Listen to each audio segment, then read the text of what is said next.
नमस्कार, good evening. मैं हृदय मिश्रा आप सभी का स्वागत करता हूं। कैसे हैं आप सभी लोग? आई होप आप सभी लोग अच्छे होंगे और अपनी पढ़ाई को बहुत ही बेहतर ढंग से कर रहे होंगे।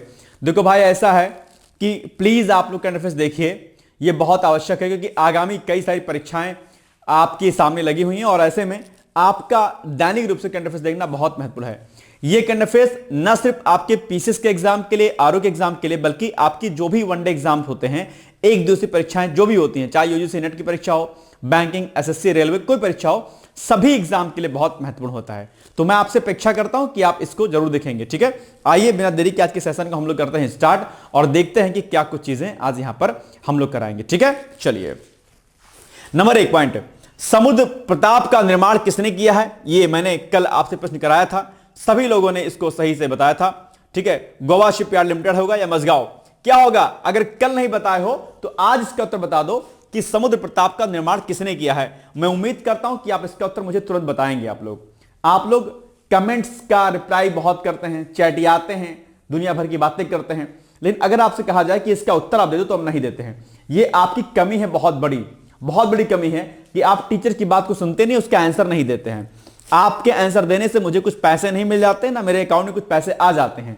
आपकी हमारी कनेक्टिविटी बन जाती है और मुझे लगता है कि हाँ, आप मेरा वीडियो देखते हैं और उसका रिप्लाई करते हैं। ये आपसी एक सहमति बनती है, इसलिए मैं आपसे अपेक्षा करता हूं कि आप उत्तर प्लीज जरूर दिया करिए और अच्छा बुरा कुछ भी लिखना हो तो लिख दिया करिए। ठीक है ना, इसमें कोई वो नहीं है, कोई आपसे पैसा कब से कोई नहीं ले लेगा। ये हमारी आपकी कनेक्टिविटी नजर हो जाती है ना भाई।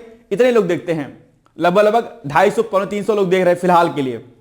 एग्जाम टाइम में 1000 प्लस हो जाते हैं, लेकिन उनमें से 2-3 लोग ही कमेंट देते हैं। ये एक बड़ी विडंबना है, इसलिए मैं आपसे अपेक्षा करता हूं। और यही उत्तर अगर प्रश्न आ गया आपके एग्जाम में और आपने उत्तर नहीं दिया यहां पे तो अगर एक प्रश्न का उत्तर दे देंगे तो कम से कम 25 दिन में आ रहा हूं, 25 क्वेश्चन करंट अफेयर्स के आप रेडी हो जाएंगे। 25 क्वेश्चन आपके, आप समझ रहे हैं? ये बात ध्यान रखिएगा आप लोग। चलिए, पहला टॉपिक क्या है आपका सामने? भारतीय शास्त्रीय भाषाओं के संरक्षण और प्रसार को समर्पित कुल 55 महत्वपूर्ण प्रकाशनों का विमोचन अभी हाल ही में किया गया है।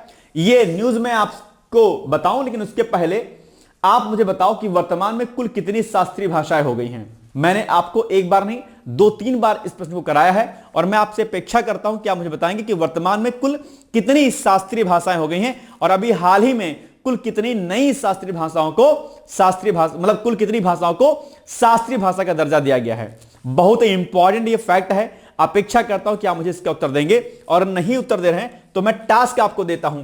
टास्क ठीक है, कि वर्तमान में कुल कितनी शास्त्रीय भाषा है, भारतीय शास्त्रीय भाषा है, वर्तमान में कितनी शास्त्रीय भाषा हैं। ये बहुत महत्वपूर्ण है भाई आपके लिए।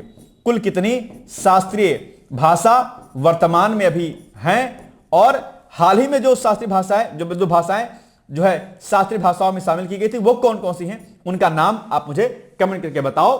गूगल कीजिए, इतना काम आपको करना है। देखो एक बात, मेरे साथ पढ़ाई करोगे तो मैं आपको काम दूंगा, मेहनत कराऊंगा, कलम चलाऊंगा, क्योंकि आपकी असफलता का सबसे जो मूल कारण है वो ये है कि आप कलम नहीं चलाते हैं बॉस, आप पेन नहीं चलाते हैं। आपको बस चाहिए कि फटाफट कोई कुछ कर दे जल्दी से और काम आपका बन जाए। ऐसे में काम होता नहीं है। कलम नहीं चलाइएगा बॉस तो सफलता नहीं मिलेगी। ठीक है, चलिए। चर्चाओं में इसीलिए क्योंकि भारतीय शास्त्रीय भाषाओं के संरक्षण, क्योंकि भारतीय शास्त्रीय भाषाओं का संरक्षण करना क्या है, बहुत आवश्यक है। इससे हमारी संस्कृति में क्या होता है, संवर्धन होता है इसका। और उसके प्रसार को समर्पित कुल 55 महत्वपूर्ण प्रकाशनों का विमोचन भी किया गया है। किनके द्वारा यह किया गया है? केंद्रीय शिक्षा मंत्री धर्मेंद्र प्रधान के द्वारा। ठीक है, 55 प्रकाशनों का जो है विमोचन किया गया है इसमें। ठीक है, चलिए। कब और कहां की गई, इसका विमोचन कहां पर किया गया? तो यह कब किया गया? तो 6 जनवरी को। 6 जनवरी को कहां पर किया गया? नई दिल्ली में। 6 जनवरी को नई दिल्ली में आयोजित एक महत्वपूर्ण कार्यक्रम में भारतीय शास्त्रीय भाषा ग्रंथों व साहित्य को लेकर के यह पहल की गई है। अच्छा, एक बात और ध्यान दीजिएगा, अभी वर्तमान में कुल कितनी शास्त्रीय भाषाएं हैं, एक प्रश्न। दूसरा, अभी हाल ही में कुल कितनी भाषाओं को शास्त्रीय भाषा का दर्जा दिया गया, दूसरा प्रश्न। तीसरा, मेंस में आपके पूछेगा कि शास्त्रीय भाषाएं क्या होती हैं और शास्त्रीय भाषाओं के संरक्षण से क्या हमारी संस्कृति पर प्रभाव पड़ेगा, व्याख्या कीजिए, चर्चा कीजिए। तो इसलिए शास्त्रीय भाषाओं पर आप लोग क्या कीजिएगा, मेंस के पर्सपेक्टिव से भी आप कंटेंट रेडी कर लीजिएगा। ठीक है, ये आपका क्या है, टास्क है आज का। ओके, नोट कर लो क्लास के वाइंड अप होने के बाद इसको आप लोग क्या कीजिएगा, इसको पढ़ लीजिएगा, ठीक है ना। चलिए, इस अवसर पर केंद्रीय भारतीय भाषा संस्थान के अंतर्गत शास्त्रीय कन्नड़, तेलुगु, मलयालम और उड़िया भाषाओं के लिए स्थापित उत्कृष्टता केंद्रों द्वारा विकसित 41 साहित्यिक कृतियों का विमोचन भी किया गया इसी समारोह में। दरअसल ये कृतियां भारत की प्राचीन भाषीय परंपराओं और उनकी विविधतापूर्ण विरासत को संरक्षित करने के उद्देश्य से तैयार की गई हैं। इन पुस्तकों का विमोचन इसलिए किया गया है ताकि क्या हो सके, शोधकर्ताओं, विद्यार्थियों और भाषा प्रेमियों को समृद्ध एवं प्रमाणिक सामग्री जो है उपलब्ध हो सके। इसीलिए इनका क्या किया गया है, अभी हाल ही में इन पुस्तकों का विमोचन किया गया है। तो ये सारी बातें आपको ध्यान रखनी है। और इसी कार्यक्रम के दौरान दरअसल, ठीक है, केंद्रीय शास्त्रीय तमिल संस्थान, क्या केंद्रीय शास्त्रीय तमिल संस्थान द्वारा विकसित 13 पुस्तकों और तिरुवक्कुरल पर आधारित 45 एपिसोड की भारतीय सांकेतिक भाषा में व्याख्यात्मक श्रृंखला का लोकार्पण भी साथ ही साथ में किया गया है, ठीक है ना। चलिए, दरअसल तिरुक्कुरल का यह सांकेतिक भाषा संस्करण श्रवण दिव्यांग शिक्षार्थियों के लिए एक महत्वपूर्ण कदम है। यह पहले इस महान तमिल कृति को अधिक समावेशी और सबके लिए क्या करती है, सुलभ बनाती है, ठीक है ना। तो यह पॉइंट भी आपको विशेष तौर पर ध्यान देना है। चलिए आगे बढ़ते हैं। अब इसी पर प्रश्न आपके सामने आ गया है, इसका उत्तर मुझे बताइएगा आप लोग। प्रश्न क्या है कि शास्त्रीय कन्नड़, तेलुगु, मलयालम और उड़िया भाषाओं के उत्कृष्टता केंद्र किस संस्थान के अंतर्गत स्थापित किए गए हैं। नंबर 1 साहित्य अकादमी, केंद्रीय हिंदी संस्थान, केंद्रीय भारतीय भाषा संस्थान या फिर राष्ट्रीय पुस्तक न्यास, किसके द्वारा, बताइए। बहुत आसान सा प्रश्न है, उम्मीद करता हूं कि आप इसका उत्तर मुझे बताएंगे। सी होगा क्या? अरे भाई साहब, बिल्कुल सही बात है, सी इज द राइट आंसर, ठीक है, केंद्रीय भारतीय भाषा संस्थान के अंतर्गत, ठीक है ना। चलिए नेक्स्ट है खुद बात ए मोदी। क्या? खुद बात ए मोदी लाल किले की फसील से नामक पुस्तक का अभी हाल ही में विमोचन किया गया है। जो शिक्षा मंत्री, केंद्रीय शिक्षा मंत्री हैं धर्मेंद्र प्रधान, उन्होंने इसका विमोचन किया है, ठीक है। यह जो पुस्तक है जिसका नाम क्या है, खुद बात ए मोदी लाल किले की फसील। दरअसल यह जो किताब है ये क्या है, प्रधानमंत्री नरेंद्र मोदी के वर्ष 2014 से लेकर के और 2025 तक जो भी उन्होंने लाल किले की प्राचीर से प्रधानमंत्री नरेंद्र मोदी ने स्वतंत्रता दिवस पर जो भाषण दिए थे, उन भाषणों का क्या है, संकलन है अपने आप में। तो ध्यान दीजिएगा, मैं अक्सर एक बात कहता हूं कि जो प्रमुख पुस्तकें होती हैं, जो चर्चाओं में रहती हैं, खासकर प्रधानमंत्री, राष्ट्रपति, उपराष्ट्रपति या किसी अन्य संवैधानिक सुधारों आदि पर, तो वह पुस्तकें आपके परीक्षा के दृष्टिकोण से बहुत महत्वपूर्ण हो जाती हैं। इसलिए यह किताब आपके लिए एग्जाम के लिए क्या हो जाएगी, इंपॉर्टेंट। यानी कि खुद बात ए मोदी लाल किले की फसील से नामक पुस्तक का विमोचन अभी हाल ही में किया गया है। किसने किया है? केंद्रीय शिक्षा मंत्री जो धर्मेंद्र प्रधान है, उन्होंने किया है, ठीक है। कब से क्या है ये? 2014 से 2025 के बीच में लाल किले से दिए गए स्वतंत्रता दिवस भाषणों का क्या है, संकलन है पीएम मोदी का, ठीक है। चलिए, प्रकाशन जो करता है वो कौन है, किसने प्रकाशन किया है इसका? तो उर्दू भाषा में प्रकाशित इस पुस्तक का। अब यही पूछ लेगा कि यह पुस्तक किस भाषा में रचित है, आप कहेंगे उर्दू भाषा में है, ठीक है। तो उर्दू भाषा में प्रकाशित इस पुस्तक को राष्ट्रीय उर्दू भाषा संवर्धन परिषद, कौन? राष्ट्रीय उर्दू भाषा संवर्धन परिषद एनसीपीएल नई दिल्ली द्वारा प्रकाशित किया गया है। यह क्या है? यह प्रकाशन करता है कौन?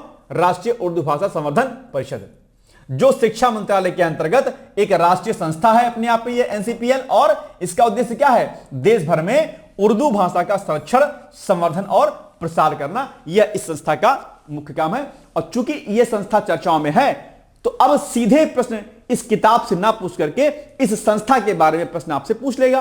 तो लगे हाथ हम लोग इस संस्था के बारे में जानकारी एकत्र कर लेते हैं। भाई क्या संस्था है? ये संस्था क्या है? यानी कि राष्ट्रीय उर्दू भाषा संवर्धन परिषद एनसीपीयूएल के बारे में अगर आप जानकारी लेंगे, जिसको हम लोग क्या कहते हैं, इस एनसीपीयूएल को क्या बोलेंगे राष्ट्रीय उर्दू भाषा संवर्धन परिषद, यानी कि national council for promotion of Urdu languages, ठीक है।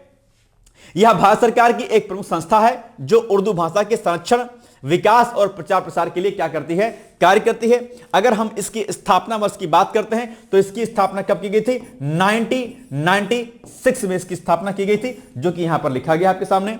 अगर हम बात करते हैं कि इसको स्थापित करने वाला मंत्रालय कौन था, तो दरअसल शिक्षा मंत्रालय ये इसका मंत्रालय था। पूर्व में हम इसको मानव संसाधन विकास मंत्रालय भी कहते थे। ठीक है, मुख्यालय इसका कहां पर है संस्थान का? नई दिल्ली में है। और अगर हम इसके उद्देश्य की बात करते हैं कि आखिर इस परिषद का क्या मुख्य उद्देश्य है, तो जैसा कि अभी हमने कहा कि उर्दू भाषा के संरक्षण और संवर्धन के लिए काम करता है, तो इसका पहला उद्देश्य वही हो जाएगा। उर्दू के शिक्षण और अध्ययन को प्रोत्साहन देना, उर्दू साहित्य, पत्रकारिता, प्रकाशन को बढ़ावा देना, आधुनिक तकनीक के माध्यम से उर्दू भाषा का प्रचार और प्रसार करना, यह इस परिषद का मुख्य उद्देश्य है। प्रमुख कार्यों की अगर हम बात करते हैं कि भाई ये परिषद क्या क्या कार्य करता है, नंबर 1 कार्य उर्दू शिक्षण कार्यक्रम, यानी कि उर्दू प्रमाण पत्र, डिप्लोमा और एडवांस डिप्लोमा कोर्सेज कराता है। दूरस्थ शिक्षा यानी कि डिस्टेंस लर्निंग और ऑनलाइन माध्यम से पाठ्यक्रम जो है, ये पाठ्यक्रम इसका है और आप इसको कोर्स कर सकते हैं इसका। प्रकाशन का कार्य भी उर्दू भाषा की पुस्तकें, शब्दकोश और साहित्यिक ग्रंथों का प्रकाशन भी करता है। इसीलिए अभी इस पुस्तक का क्या किया गया था? विमोचन किया गया था इसके द्वारा ही।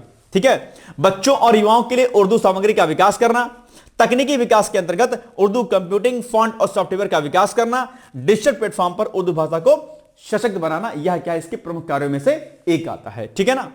शोध और सेमिनार भी करवाता है। महत्व की बात करें तो भारत की भाषाई और सांस्कृतिक विविधता को बनाए रखने के लिए अहम भूमिका अदा करता है। उर्दू भाषा को रोजगार से जोड़ने में भी सहायक होता है और नई पीढ़ी में उर्दू के प्रति रुचि और जागृत जनजागरण पैदा करना भी इसका क्या है? मुख्य उद्देश्य या मुख्य कार्य है।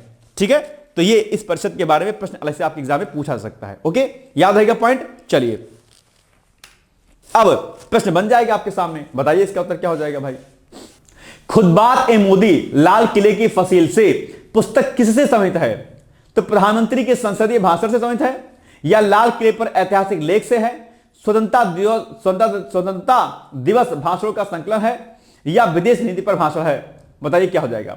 बहुत ही आसान सा इसका जो है उत्तर है और मैं उम्मीद करता हूं कि आप इसको बताएंगे तुरंत। क्या हो जाएगा इसका उत्तर? अभी तो हमने बताया है बॉस, कुछ कठिन थोड़ी ना, ये कुछ कठिन है, बहुत आसान है। सी इज द राइट आंसर। स्वतंत्रता दिवस भाषणों का संकलन है पीएम मोदी का। ठीक है, तो सी इज द राइट आंसर। बस इट्स वेरी इजी टास्क है ना।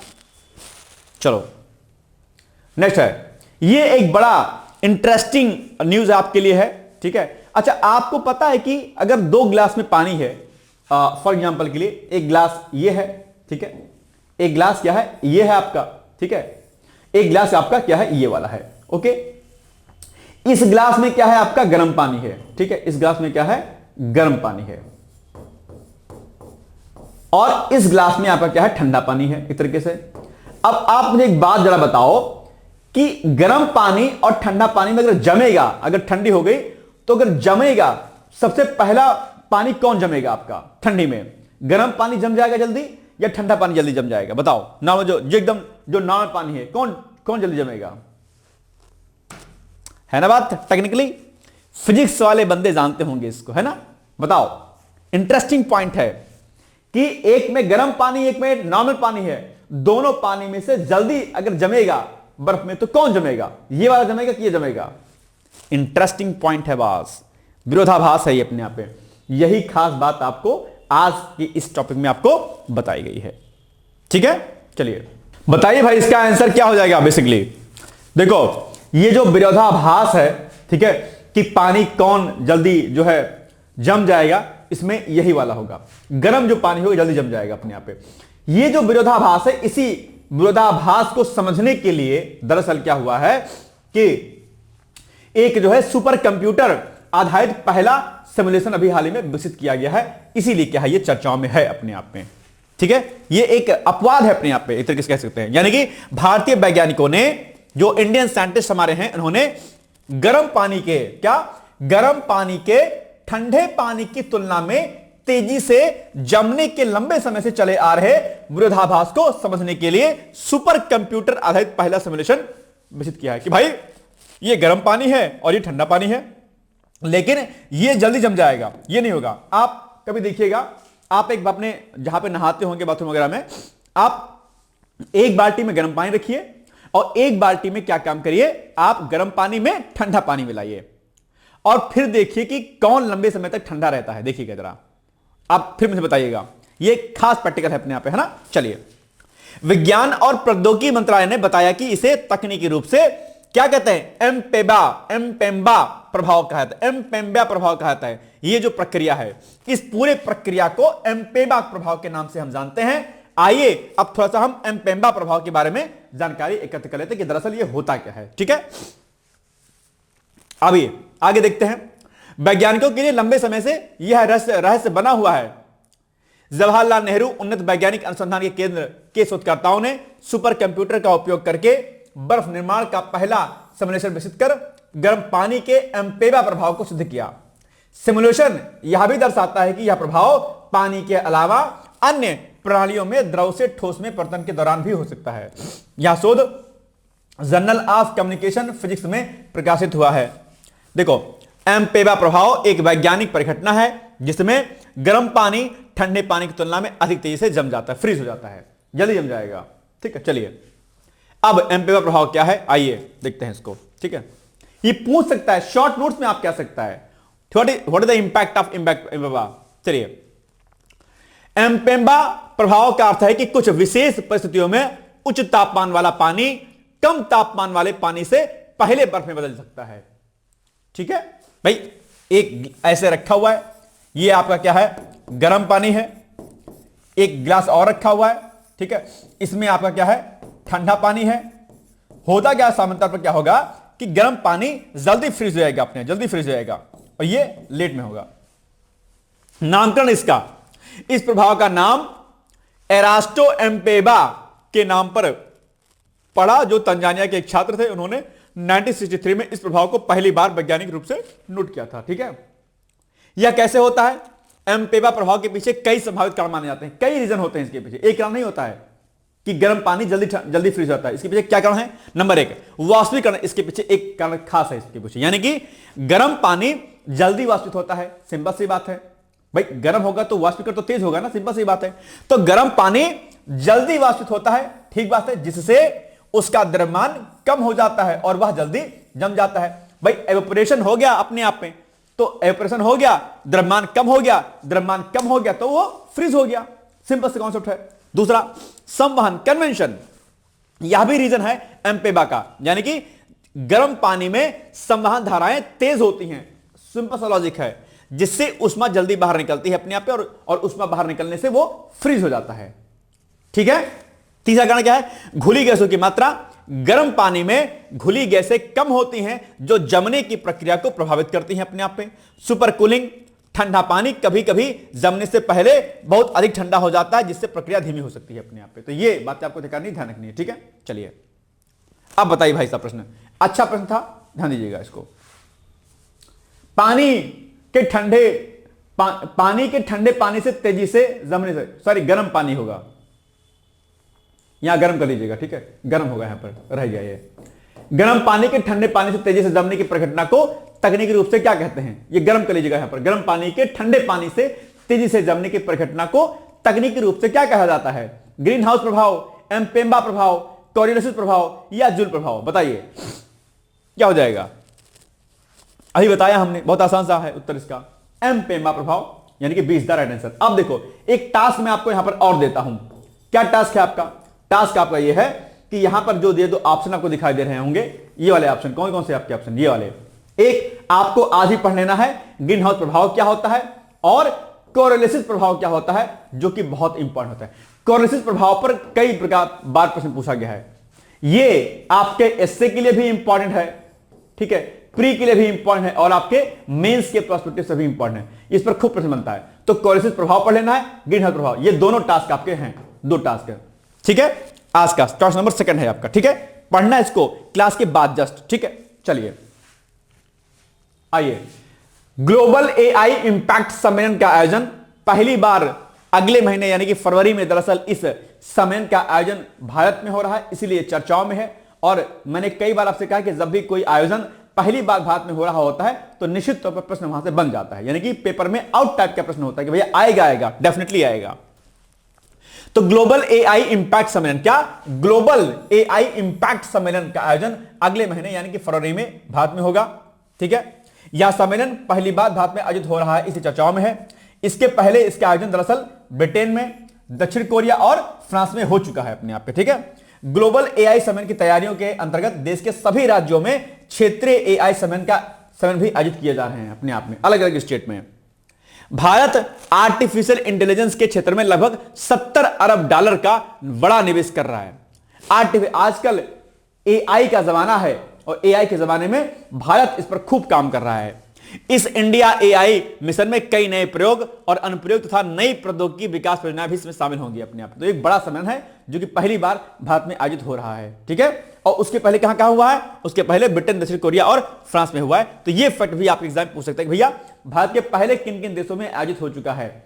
एआई के बढ़ते हुए इंपैक्ट, एआई का बढ़ता हुआ दायरा, इसको इस दायरे में निवेश करने के तरीकों और अन्य प्रयोगों के लिए इस सम्मेलन का आयोजन किया जा रहा है भारत में, ठीक है। चलिए बताइए भाई आप अब प्रश्न आप लोग, ग्लोबल एआई इंपैक्ट सम्मेलन भारत में आयोजित होने के संदर्भ में क्या विशेष है? यह एशिया में पहली बार हो रहा है, यह पहली बार भारत में आयोजित हो रहा है, यह संयुक्त राष्ट्र द्वारा आयोजित है, या केवल सरकारी सम्मेलन है? क्या हो जाएगा इसका उत्तर बताओ। It's very easy question for your examination, है ना, बताइएगा क्या हो जाएगा इसका उत्तर। बहुत आसान है भाई साहब, सिंपल सी बात है, इंडिया में पहली बार हो रहा है, बस हो गया काम, ठीक है। B is the right answer, ठीक है ना। चलिए बस्तर पंडुम 2026 महोत्सव ये भी चर्चाओं में है और ऐसे सम्मेलनों पर, ऐसे महोत्सव पर प्रश्न बनता है। छत्तीसगढ़ सरकार की बस्तर पंडुम 2026 पहल राज्य की निर्जातीय विविधता और सांस्कृतिक विरासत को वैश्विक पटल पर लाने का क्या है, सुनियोजित प्रयास है अपने आप में, ठीक है। यह महोत्सव दरअसल बस्तर की आदित्य जीवन शैली, पारंपरिक हस्तशिल्प, ठीक है, जैसे कि डोकरा आर्ट वगैरह, लोक नृत्य और संगीत को एक संस्थागत मंच प्रदान करता है, जिससे नई पीढ़ी में सांस्कृतिक गौरव की भावना जागृत होती है। आजकल भारतीय संस्कृति परंपराएं धूमिल हो रही हैं, समाप्त हो रही हैं, और इन समाप्ति होते हुए संस्कृतियों परंपराओं को आगे बढ़ाने के लिए और युवाओं में, समाज में जागरूकता फैलाने के लिए इन प्रकार के जो महोत्सव होते हैं वह एक मील के पत्थर के रूप में साबित होते हैं, अर्थात एक जागरूकता फैलाने का प्रयास करते हैं ऐसे, है ना, सम्मेलन आदि महोत्सव।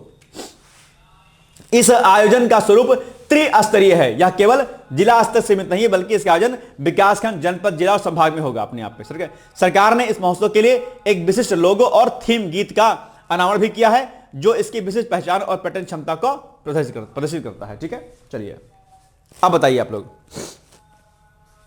इसका उत्तर क्या हो जाएगा। बस्तर पंडुम 2026 महोत्सव के संदर्भ में निम्नलिखित कथनों पर विचार कीजिए। नंबर 1, इस महोत्सव का प्राथमिक उद्देश्य बस्तर अंचल की जनजातीय परंपराओं, लोक कलाओं और सांस्कृतिक अस्मिता का संरक्षण एवं संवर्धन करना है। दूसरा, इस आयोजन की संरचना केवल जिला स्तर तक सीमित रखी गई है, जिसमें विकासखंड या संभाग स्तरीय चरणों का समावेशन नहीं है। तीसरा, कार्यक्रम की ब्रांडिंग और व्यापक जन पहुंच सुनिश्चित करने हेतु इसके आधिकारिक लोगो और थीम सॉन्ग को जारी किया गया है। क्या हो जाएगा इसका उत्तर एग्जैक्टली? सही कथन का आपको प्रयोग करना है, कूट का, बताइएगा क्या इसमें सही है। देखो बताओ, फिर मैं बताऊं आपको, देखते हैं कितना बता पाते हो सही आप। इसका जो एग्जैक्टली आंसर होगा बॉस, वो क्या हो जाएगा, हो जाएगा आपका ये रॉन्ग है। केवल जिला स्तर पर नहीं है, तीनों स्तरों पर है, संभाग स्तर पर भी है ना, ब्लॉक स्तर पर भी है, तो ये रॉन्ग हो जाएगा। बाकी पहला सही है, तीसरा सही है, तो 1 और 3 कहां पर है, बी वाले में, तो B is the right answer, ठीक है ना, कोई दिक्कत तो नहीं है। चलिए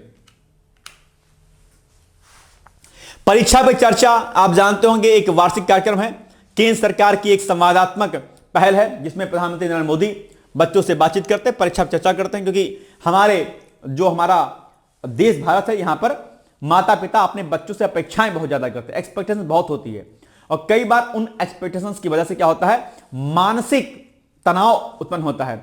मानसिक तनाव पर एक मैंने निबंध कराया हुआ है आपके बैच में, पीसीएस वाले में और बाकी आरओ बीओ के बैच में, कि भाई मानसिक तनाव इतना हावी हो जाता है कि कई बार बच्चे सुसाइड तक कर लेते हैं। इसलिए देश के प्रधानमंत्री मोदी का परीक्षा पे चर्चा करना इस मानसिक संतुलन को बैलेंस करने जैसा है और बच्चों में खास प्रकार का मोटिवेशन देने वाला। यह पहल निश्चित तौर पर पीएम मोदी की बहुत अच्छी है, इसमें कोई दो राय नहीं है, क्योंकि माता पिता अपने बच्चों से बहुत चाह रखते हैं। 99.9% आना चाहिए, 100% आना चाहिए, टॉप करना चाहिए, कुछ नहीं होता है, फालतू बातें होती हैं।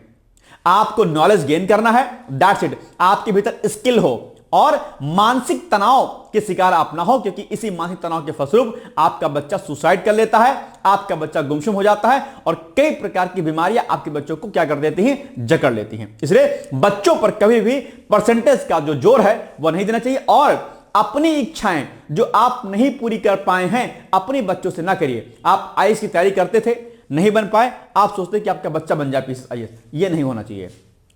आप अपने बच्चे को अपने अनुसार जीना सिखाइए, यह बहुत महत्वपूर्ण है। और मानसिक तनाव जो कि एक अदृश्य समस्या है, समाज इस पर क्या करता है, अनदेखी करता है। इस पर निबंध मैंने कराया है कि मानसिक तनाव एक अदृश्य समस्या और समाज की अनदेखी बच्चों पर एक मानसिक तनाव अपने आप में। इस पर ऐसे आदि भी पूछा जाता है, ठीक है।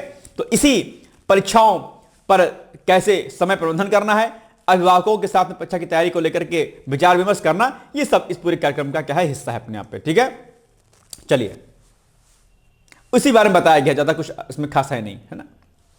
इसका क्या उद्देश्य है, छात्रों के भीतर से परीक्षा का भय निकालना और उन्हें प्रधानमंत्री की पुस्तक एग्जाम वॉरियर्स के सिद्धांतों जैसे परीक्षा को उत्सव की तरह बनाए से जोड़ना है। परीक्षा को एग्जाम को लोड मत दीजिए, उत्सव है, त्यौहार है अपने आप पे। हाँ भाई परीक्षा देनी है, एग्जाम देने जाना है, मस्त एकदम चिल रहो, जो आएगा देखा जाएगा, क्या दिक्कत है ना, कुछ नहीं होता भाई साहब, ठीक, फालतूबाजी होती है। हम भी टॉपर हैं, कुछ नहीं हो गया, ठीक है कुछ नहीं होता। चलिए आइए आगे बढ़ते हैं। परीक्षा पे चर्चा 2026 कार्यक्रम के संदर्भ में निम्नलिखित कथनों पर विचार कीजिए। यह कार्यक्रम प्रधानमंत्री और देश भर के छात्रों, शिक्षकों तथा अभिभावकों के बीच परीक्षा की तैयारी और तनाव प्रबंधन पर सीधे समाज की सुविधा प्रदान करता है। बिल्कुल सही बात है।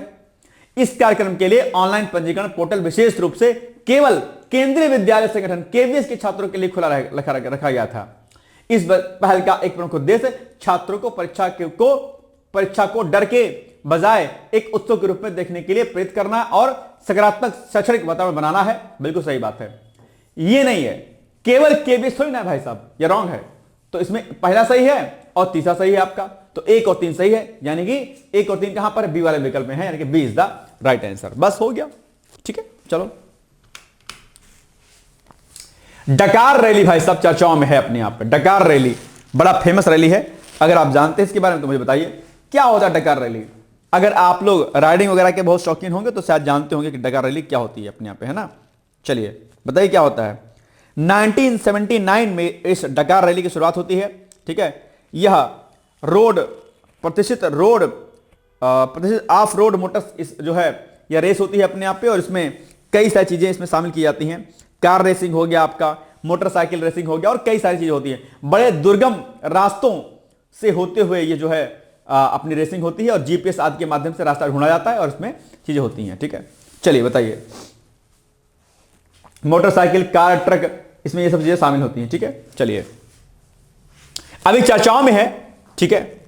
चर्चाओं में इसलिए क्योंकि संजय टकाले ने डकार रैली 2026 में कार श्रेणी में एक स्टेज जीत करके इतिहास रचा है, इसीलिए यह चर्चाओं में है ना। डकार रैली विश्व की सबसे कठिन ऑफ रोड एंडोरेंस रेस है। डकार रैली 2024-26 के संस्करणों में भारत ने उल्लेखनीय प्रगति की है अपने आप पे। इसमें भारत ने नया ऐतिहासिक जो है एक अपना कार्य किया है, और ये आपके लिए चर्चाओं में है निश्चित तौर पर, ठीक है।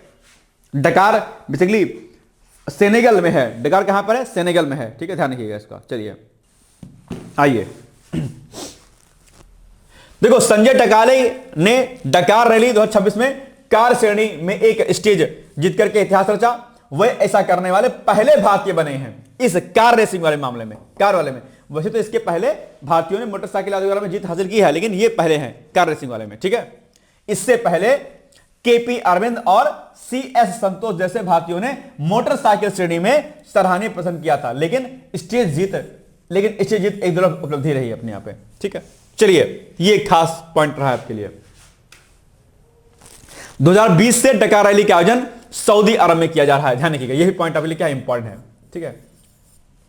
2026 का संस्करण भी सऊदी अरब के एम्प्टी क्वार्टर जैसे दुर्गम रेगिस्तानों और लाल सागर के तटवर्ती इलाकों में आयोजित हुआ, जो अपनी अत्यधिक गर्मी और जटिल नेविगेशन के लिए जाना जाता है। यानी कि ये बहुत कठिन रास्ते इसमें होते हैं, और आपको जीपीएस आदि के माध्यम से रास्ते को ढूंढना होता है और जीत हासिल करनी होती है। बहुत कठिन रेसिंग होती है, अपने खतरनाक रेसिंग होती है ना। चलिए अब आप बताइए क्या हो जाएगा इसका उत्तर। डकार रैली 2026 में भारत की उपलब्धि और इस प्रतियोगिता की प्रकृति के संदर्भ में निम्नलिखित कथनों पर विचार कीजिए। संजय टकाले डकार रैली के इतिहास में किसी एकल स्टेज को जीतने वाले पहले भारतीय चालक बन गए हैं। अच्छा जी, ठीक है, ओके। दूसरा, डकार रैली 2026 का आयोजन मुख्य रूप से सऊदी अरब के चुनौतीपूर्ण रेगिस्तानी और पथरीली इलाकों में किया जाता है। ठीक है। तीसरा, डकार रैली की विशेषता यह है कि यह केवल मोटरसाइकिल श्रेणी के लिए आयोजित की जाती है और इसमें कार या ट्रक जैसे भारी वाहन शामिल नहीं होते हैं। ऐसा है क्या? नहीं, ऐसा नहीं है। इसमें कार, ट्रक, ये सब भारी वाहन भी शामिल होते हैं। ठीक है, इस डकार रैली में नॉट ओनली मोटरसाइकिल रेस, ये नहीं है, इसमें सारे प्रकार की चीजें होती हैं। तो ये रॉन्ग है, आपका एक सही है और आपका दो सही है। तो एक और दो कहां पर है विकल्पों में? तो ए वाले ऑप्शन में है, तो ए इज द राइट आंसर। ठीक है ना, कोई दिक्कत तो नहीं है। चलिए नेक्स्ट है विश्व कप 2026। कौन सा विश्व कप? आईसीसी T20 विश्व कप। ठीक है, आईसीसी T20 लिख दीजिएगा, आईसीसी है ये, आईसीसी। अरे भाई साहब, T20 है ना, आईसीसी T20 वर्ल्ड कप। ठीक है, इस पर अभी विवाद छिड़ा हुआ है भाई साहब।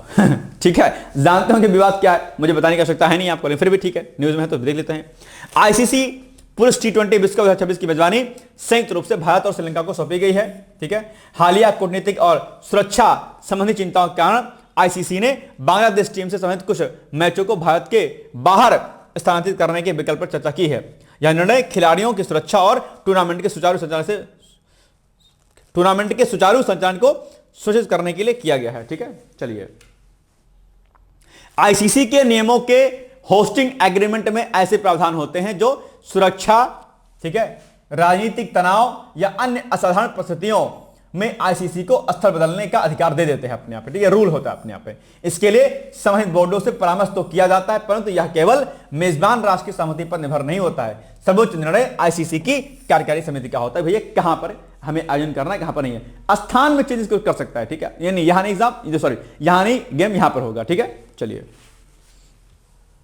अब बताओ भाई साहब, अब इसका प्रश्न आप लोग पढ़ो और खुद मुझे इसका उत्तर बताओ, क्या हो जाएगा इसका उत्तर, क्या हो जाएगा भाई साहब, इसका उत्तर बताइए एग्जैक्टली, बताओ, पढ़ो इसको जल्दी से, थोड़ा सा दिमाग लगाओ आप लोग, है ना। नींद तो नहीं आ रही अभी, तो 9:30 पौने 10 बज रहे होंगे ना, कितने बज रहे हैं भाई साहब? ठीक है, लेट नहीं हो रहा अभी। ठीक है, बताओ, फोन तो नहीं आ रहा है, घन घन घन घन घन घन, जल्दी से क्लास खत्म करो, जल्दी से बात करना है। सुबह से नहीं बात की एक बार, बताओ हैं? सुबह हो गई, सुबह कहा था कि कॉल कर लेना, अभी तक नहीं किया कॉल, मैसेज नहीं आया, गुड मॉर्निंग नहीं बोला आपने, बताइए ऐसे कैसे काम चलेगा? ऐसा है क्या मैसेज?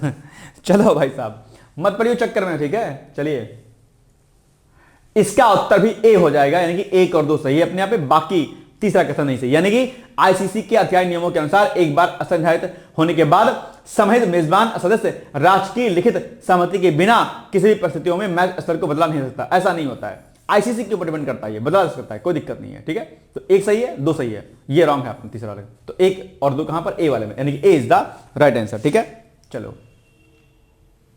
अब आपके लिए छोटा सा प्रश्न है जिसका उत्तर आपको देना है। ग्लोबल एआई इंपैक्ट सम्मेलन का आयोजन अगले महीने किस देश में किया जाएगा? बताइए, ब्रिटेन में, फ्रांस में, भारत में, दक्षिण कोरिया में? बताओ, ग्लोबल एआई इंपैक्ट सम्मेलन का आयोजन अगले महीने किस देश में किया जाएगा? ब्रिटेन में, फ्रांस में, भारत में, दक्षिण कोरिया में? बहुत अच्छा प्रश्न है, उम्मीद करता हूं कि आप इसको बताएंगे। ठीक है, चलिए आज का प्रश्न है कि ग्लोबल एआई इंपैक्ट सम्मेलन का भारत में आयोजन क्यों महत्वपूर्ण है?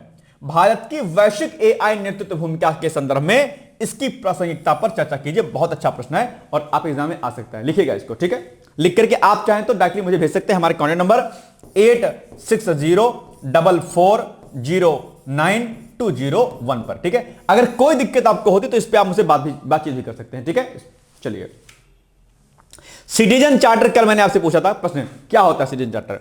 सिटीजन चार्टर से तात्पर्य एक ऐसे लिखित दस्तावेज से है जिसमें सरकार या किसी सार्वजनिक संस्था द्वारा नागरिकों को दी जाने वाली सेवाओं की जानकारी स्पष्ट रूप से दी जाती है। इसमें यह बताया जाता है कि नागरिकों को कौन कौन सी सेवाएं कितने समय में किस गुणवत्ता के साथ और किन शर्तों पर प्रदान की जाती है। सिटीजन चार्टर, नागरिकों का अधिकार, किसी भी संस्था के द्वारा, आप कहीं भी ऑफिस वगैरह जाइएगा तो वहां पर सिटीजन चार्टर होता है। इससे आप अपने अधिकारों के बारे में जानकारी रखते हैं कि भाई हमारे क्या क्या अधिकार हैं। कई बार आप अपने अधिकारों के प्रति जागरूक नहीं होते हैं, अधिकारों को नहीं जानते हैं, इसलिए ऑफिस वगैरह में कई बार आपके साथ धोखाधड़ी हो जाती है। इसलिए जैसे आप किसी कोचिंग संस्थान में अपने एडमिशन लिया तो वहां पर एक बुक रूल बुक होती है ना हर जगह पर, 10 रूल बुक एक तरीके से मान लीजिए कि वो सिटीजन चार्टर है कि आपका उस ऑफिस में या उस संस्थान में आपके क्या क्या अधिकार हैं। सिटीजन चार्टर, नागरिक जो है क्या कहते हैं आप, चार्टर इसको कहते हैं, है ना। नागरिक के अधिकारों का एक दस्तावेज होता है अपने आप में, ठीक है, एक चार्टर होता है, ठीक है, जो कि नागरिकों के हितों की सुरक्षा करता है, ठीक है। सिटीजन चार्टर की मुख्य विशेषताएं क्या होती हैं? सेवाओं की सूची, कौन कौन सी सेवाएं मिलेंगी आपको, यानी कि संस्था द्वारा दी जाने वाली सभी सेवाओं का विवरण दिया जाता है भाई कि इस संस्थान में आपको सिटीजन चार्टर के अंतर्गत ये सेवा दी जाएंगी। समय सीमा, प्रत्येक सेवा के लिए निर्धारित समय होता है भैया, इस सेवा को प्राप्त करने के लिए ये टाइम लिमिट है। जवाबदेही, यदि सेवा समय पर ना मिले तो शिकायत की व्यवस्था होती है। पारदर्शिता, नियमों, प्रक्रियाओं और शुल्क की स्पष्ट जानकारी होती है कि भैया कितना पैसा देना है, आपको कितना नहीं लेना, क्या है प्रक्रिया, पूरी प्रक्रिया होती है। कई बार आप ठगे जाते हैं, सिटीजन चार्टर के ना होने की वजह से, ना जान पाने की वजह से आप कई बार ठगे जाते हैं। देना ARTO में ऑफिस में 10 रुपए पर्ची है, आप दे आएंगे 100 रुपया, है ना, तो ये गलती हो जाती है। नागरिकों के अधिकार, सेवा प्राप्त करने का अधिकार दिया गया होता है, ठीक है। क्या उद्देश्य होता है इसका? इसका उद्देश्य होता है प्रशासन को नागरिक केंद्रित बनाना। एडमिनिस्ट्रेशन को नागरिक केंद्रित जब तक नहीं बनाया जाएगा तब तक प्रशासन नहीं ठीक से काम करेगा, तब तक गुड गवर्नेंस नहीं आएगा। इसलिए प्रशासन का कर्तव्य होता है कि वह अपने नियमों को नागरिक केंद्रित बनाए। दूसरा, सरकारी कार्य प्रणाली में पारदर्शिता और उत्तरदायित्व लाना, नागरिकों और प्रशासन के बीच विश्वास बढ़ाना, सेवाओं की गुणवत्ता में सुधार करना, ये सिटीजन चार्टर के यहां उद्देश्य हैं, ठीक है। तो ये एक छोटा सा 125 वर्ड्स में मैंने उत्तर आपको लिख के बताया। बाकी डिकोड एग्जाम पर पीसीएस का बैच हमारा चल रहा है, आप चाहे तो इसको ज्वाइन कर सकते हैं। फाउंडेशन बैच है, इसमें प्री प्लस मेंस प्लस आपका इंटरव्यू और बाकी PYQs आपका प्री के टेस्ट सीरीज, आपकी मुख्य परीक्षा की टेस्ट सीरीज, सभी चीजें इसमें शामिल होती हैं। आपको अगर लगता है कि आपको पढ़ाई करनी है तो आप चाहें तो इसमें एनरोल हो सकते हैं और दिए गए नंबरों पर आप PCS 2026 लिख करके आप हमें व्हाट्सएप कर दीजिएगा। या फिर अभी जो अन्य कोर्सेज हमारे चलते हैं, RO 2026 की वैकेंसी, इलाहाबाद हाईकोर्ट RO की वैकेंसी, लेखपाल की वैकेंसी, BO की वैकेंसी, तो इनमें सब में अगर आपको किसी में एडमिशन लेना है या PCS मेंस में, राइटिंग में, PCS के टेस्ट सीरीज में, तो उसके लिए भी वह कोर्स का नाम लिख करके आप इस नंबर पे आप संपर्क कर सकते हैं, ठीक है। तो ये छोटी सी इंफॉर्मेशन जो आपको मुझे देनी थी। अब आज के लिए बस इतना ही, मिलेंगे कल हम लोग। बाकी वीडियो अगर आपको अच्छा लगा हो तो शेयर जरूर कर दीजिएगा ताकि हर विद्यार्थी तक ये वीडियो हमारा जरूर पहुंच जाए, ठीक है। आज के लिए बस इतना ही, मिलेंगे हम लोग कल रात 9 बजे इसी टाइम। तब तक आप लोग पढ़ते रहिए, मस्त रहिए, व्यस्त रहिए, यूं ही मुस्कुराते रहिए। बहुत बहुत धन्यवाद है, all the best, thank you so much, bye bye, take care, thank you. क्या आप लोक सेवा आयोग उत्तर प्रदेश की ROA परीक्षा में सफल होकर सचिवालय में समीक्षा अधिकारी जैसे प्रतिष्ठित पद पर चयनित होना चाहते हैं? क्या आपके पास व्यस्त दिनचर्या या व्यक्तिगत परिस्थितियों के कारण नियमित पढ़ने के लिए समय की कमी है, इसलिए एक दिन में आप 8 से 10 घंटे नहीं पढ़ सकते हैं? क्या आपका संकल्प है कि सचिवालय में समीक्षा अधिकारी बनना ही बनना है और आप उसके लिए सही मार्गदर्शन की तलाश कर रहे हैं? यदि आपके इन तीनों प्रश्नों के उत्तर हाँ हैं, तो आपकी खोज अब समाप्त होती है और आपके सपने को साकार करने के लिए आगामी समीक्षा अधिकारी परीक्षा की सुव्यवस्थित तैयारी हेतु डिकोड एग्जाम लाया है अभ्युदय बैच। अभ्युदय बैच में आपको आगामी ROA परीक्षा के प्रारंभिक और मुख्य परीक्षा के पूरे पाठ्यक्रम को अभी से एक साथ बहुत ही बेसिक लेवल से video lecture, PDF notes, test series और उत्तर लेखन कार्यक्रम के माध्यम से पूरे विस्तार से पूर्ण कराया जाएगा। हमारे अभ्युदय बैच की सबसे बड़ी विशेषता है कि इसमें साप्ताहिक टारगेट्स के अनुसार कम से कम 5 घंटे भी पढ़कर कोई अभ्यर्थी पूरा पाठ्यक्रम अच्छे से तैयार करके परीक्षा में सफलता अर्जित कर सकता है।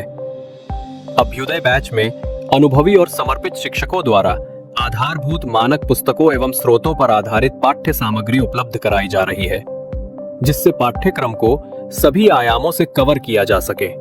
इस बैच में पाठ्यक्रम को इस विस्तार से पढ़ाया जा रहा है कि इसमें प्रवेश लेकर आप न केवल ROA परीक्षा बल्कि अन्य कई समकक्ष परीक्षाओं को भी एक साथ ही टारगेट कर सकते हैं। यानी इस परीक्षा के पाठ्यक्रम में सम्मिलित सामान्य अध्ययन, सामान्य ज्ञान, सामान्य हिंदी व्याकरण, रीजनिंग, मैथ, हिंदी आलेखन, निबंध आदि के विस्तृत अध्ययन से आप पूर्ण आत्मविश्वास से किसी भी परीक्षा में सफलता प्राप्त कर सकते हैं। उत्तर प्रदेश की PCS प्रारंभिक परीक्षा में भी इस बैच को पढ़कर सफलता प्राप्त की जा सकती है। इस बैच में निर्धारित लक्ष्य के अनुसार एक सप्ताह में मात्र 18 से 20 वीडियो लेक्चर देखने होते हैं, जो आप प्रतिदिन 4 से 5 घंटे का समय निकालकर आसानी से पढ़कर तैयार कर सकते हैं। ये बैच ऑनलाइन जरूर है, परंतु इस बैच में छात्रों और शिक्षकों के बीच सीधे संवाद के लिए प्रक्रिया निर्धारित है, जिससे अभ्यर्थी अपनी शंकाओं का व्यक्तिगत समाधान प्राप्त कर सकते हैं। आपके संकल्प को सिद्धि तक पहुंचाना ही अभ्युदय बैच की आधारभूत संकल्पना है। हमारा ये आत्मविश्वास संस्थान के 5 वर्षों की कठिन साधना की परिणति है। डीकोड एग्जाम संस्थान अपने 5 वर्षों के सफर में ROARO परीक्षा में 45 से अधिक चयन सुनिश्चित करवाकर एक विश्वसनीय संस्थान के रूप में विख्यात है। इसलिए बिना किसी संशय के पूर्ण विश्वास के साथ आप भी हमसे जुड़कर अपनी सफलता का नया अध्याय लिख सकते हैं। इस बैच से जुड़ने के लिए हमारे संस्थान के नंबर 8604409201 अथवा 9506742546 पर व्हाट्सएप या कॉल करके बैच की पूरी जानकारी प्राप्त की जा सकती है। अभी 500 शुरुआती छात्रों को विशेष छूट भी प्रदान की जा रही है, इसलिए इस अवसर का लाभ उठाने के लिए अतिशीघ्र प्रवेश लेकर अभ्युदय बैच से जुड़े। प्रवेश के लिए अभी संपर्क करें और शुल्क में छूट प्राप्त करें।